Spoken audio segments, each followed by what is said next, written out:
Nós vamos ter a felicidade e a graça de assistir esse vídeo, 10 anos de caminhada de pastoral popular e 10 anos de trabalho popular.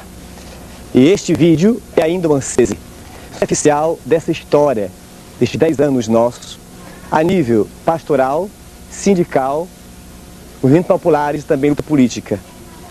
Esse vídeo foi resultado de um mutirão de movimentos e também de pessoas. Muita gente colaborou, somou esforços para que esse vídeo acontecesse, para que fosse, assim, para nós um instrumento de trabalho e de reflexão. Os sindicatos, trabalhadores rurais, os CEPs, movimentos populares e outros. As várias equipes, muitas pessoas foram disponíveis para fazer esse trabalho. Lavradores, agente pastoral mais direto. Muita gente colaborou para que a gente tivesse, assim, diante de nossos olhos, um retrato dessa realidade que precisa ser refletida, precisa ser reavaliada também e precisa ser também assumida. Então, é muito bom que agora a gente, aproveitando esse tempo de preparação para os 10 anos, a gente assuma esta reflexão com garra. O vídeo vai ser um precioso instrumento de evangelização, conscientização, se a gente entender que ele não diz tudo, mas que ele é, assim, um retrato ainda não totalmente de nossa situação, que tem que ser encarada cada vez mais com seriedade, tanto a nível igreja, como a nível político, também a nível de movimentos populares. Vamos prosseguir a caminhada, juntos, tentando aprender um do outro, tentando dar as mãos, não esquecendo que a gente às vezes aprende caindo, mas o importante é sentir-se com o outro, nunca sozinho, animando-se na fé, animando o coração para sentir o projeto de Jesus Cristo, sentir vida, somar forças, somar energia e entender que o projeto de Jesus Cristo acontece quando a gente se emana, quando a gente se dá as mãos, quando a gente quebra os preconceitos, quando a gente tenta se renovar.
Agora está começando o nosso programa real, onde iremos mostrar para o povo um quadro geral, o passado de 10 anos a nível municipal.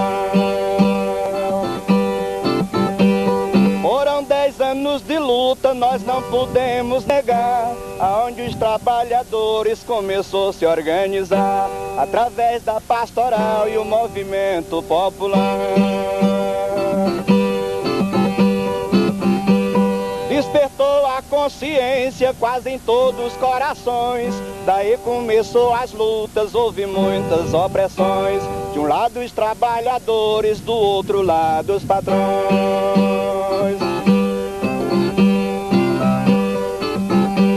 No ano que a seca vem, fica o Nordeste arrasado. Na roça de nada cria, o pobre sofre humilhado. E os políticos nem se lembram do pobre martirizado.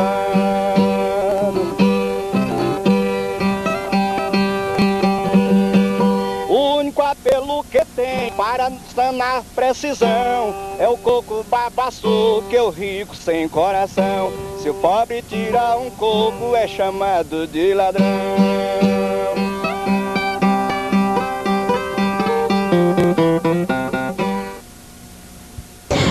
A luta popular desenvolvida aqui em Esperantina, ela foi impulsionada em grande parte pela organização dos jovens. Os anos de 79, 80 e 81, eles foram marcados principalmente pela formação de diversos grupos de jovens. No início, esses grupos tinham uma caminhada tímida. Em seguida, começamos a trabalhar em cima da própria realidade através de teatros, dramatizações, estudos, pesquisas, etc.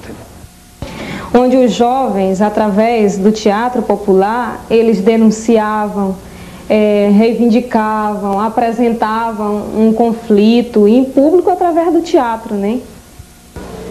Somente em 1980 a gente deu um grande passo, realizando o nosso primeiro congresso de jovens aqui em Esperantina, que teve como tema Páscoa e Migração. E o desejo de mudança, aquela vitalidade presente nos jovens que foi aparecendo e a própria liderança existente em alguns foi provocando uma certa consciência nestes jovens, né? E isso foi o suficiente para entrar em conflitos com os familiares. Estes não deixando mais os jovens participarem de grupo, ameaçando de expulsão de casa, surravam às vezes. E haja repressão, não ficou também só por aí entre os familiares. Um certo grupo de privilegiados, ricos, que se dizem poderosos, eles começaram a taxar a gente de subversivo, de comunista, de anarquista e ameaçando até alguns a jogar fora do emprego, os poucos que trabalhavam, no meu caso, do companheiro José Maria. E foi nessa que entrei. Eu era professor da rede estadual em Esperantina e fui demitido injustamente no governo do senhor Lucídio Portela em outubro de 1981. Então isso provocou esse impacto forte. É um momento onde aparece a questão de classe, isso começa a ficar presente na organização dos jovens e os jovens das classes populares, eles identificados também dentro de uma situação, começam a ter uma consciência de classe maior, eles começam a se organizar a partir disso e são as pessoas que persistem na luta, né? Pois é, a necessidade da gente viver em comunidade surgiu depois que a gente descobriu que a gente precisava de viver os direitos da gente, também se educar melhor no Evangelho. E a gente começou nos colégios, com a catequese, celebração de culto dominical. Depois a gente foi, com o passado de uns 2 anos, a gente foi proibida, né, pelo prefeito, que a gente não podia ficar na casa, no colégio, no prédio lá. E a gente ficou nos matos, debaixo das árvores, né, comendo trabalho, a gente não esmoreceu não. Os homens do poder começaram muito a se revoltar contra a comunidade. E a gente tem sentido muito a ameaça dos homens, privação, né, os latifundiários proíbem, não querem rendar as terras com os trabalhadores, né? Quando os burgueses pensaram de nos atrapalhar, nós tivemos a oportunidade, ou melhor, a felicidade de construir uma barraca onde a gente possa se encontrar. Nós construir uma casinha sozinho é muito difícil, mas juntamente com o povo em mutirão, não se torna tão difícil. E foi o que aconteceu. Hoje, em quase todos os bairros, nós temos uma casa de comunidade. por mais simples que seja, mas temos, onde a gente tem catecismo, funciona a creche, a celebração do culto dominical e muitos outros encontros. Então, a gente, nesses trabalhos comunitários, celebrando a palavra de Deus, que é a nossa vida, a gente sentiu construir uma sociedade justa, igual. A gente sente os choques dos politiqueiros, dividindo o povo, mas com isso a gente se sentiu mais corajoso, mais ansioso pelo reino de Deus, pela construção da nossa sociedade, onde todo mundo, todos nós têm direito de viver uma vida digna e fraterna.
Quando o prefeito da época, atentado do maldito, caluniou o padre Ladislau, mas isto não foi escrito.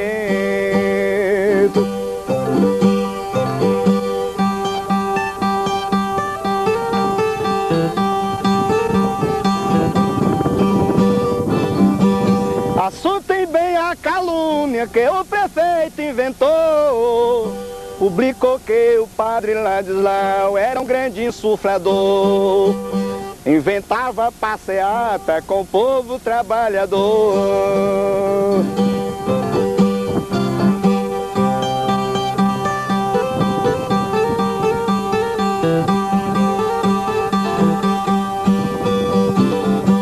Mas por trás desta calúnia é bom que meu povo veja, isto não era verdade, cresceu a nossa peleja.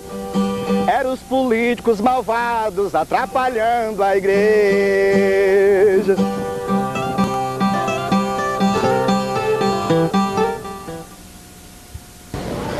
Com a chegada do padre Ladislau, a igreja mudou de rumo. A igreja implantou a pastoral popular, que se preocupou com os pobres, com os oprimidos, valorizando a sua cultura, o seu modo de viver, os seus costumes. E também contribuindo na sua organização em busca dos seus direitos, em busca da justiça, em busca de uma sociedade nova. Porém, os grandes, poderosos de Esperantina não ficaram calados, não se curvaram diante dessa nova realidade da igreja de Esperantina. A partir daí, eles começaram a planejar, a orquestrar uma campanha de difamação, uma campanha de perseguição contra a igreja, contra a equipe pastoral, contra o padre Ladislau.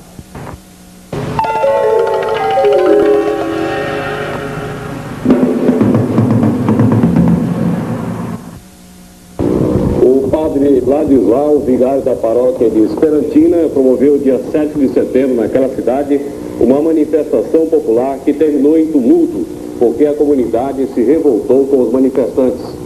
O padre foi considerado subversivo e a Polícia Federal interviu no caso. E no dia 7 de setembro de 1981, veio à tona, ou seja, veio à luz do dia, o primeiro conflito, a primeira perseguição dos grandes, dos poderosos, em cima da igreja, em cima da equipe pastoral, em cima do padre Ladislau.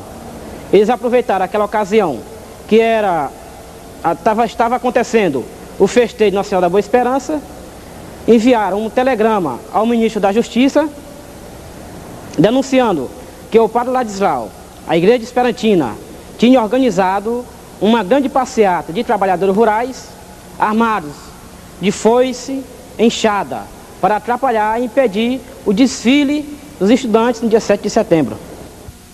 O fato real é que depois de uma longa discussão feita nos colégios, nos grupos, sobre a independência ou não do Brasil, nós chegamos à conclusão de que realmente não existia uma independência no nosso país. Que aquele grito que Dom Pedro tinha dado foi apenas um grito que se perdeu no tempo e no espaço. Então, diante disso, nós estávamos reunidos aqui nessa praça, no dia 7 de setembro de 81, com um grupinho conversando sobre isso. De repente, o prefeito, naquela época, chegou e a de pontapés começou a dar num estudante que estava no nosso meio discutindo, confundindo ele com um dos agentes pastorais que faziam um trabalho também junto conosco aqui em Esperantina. Porém, isso não passou de uma calúnia, de uma difamação, porque a comunidade é testemunha que naquele momento o padre Ladislau se encontrava na igreja confessando várias pessoas. A partir daí, essa denúncia caiu no ridículo.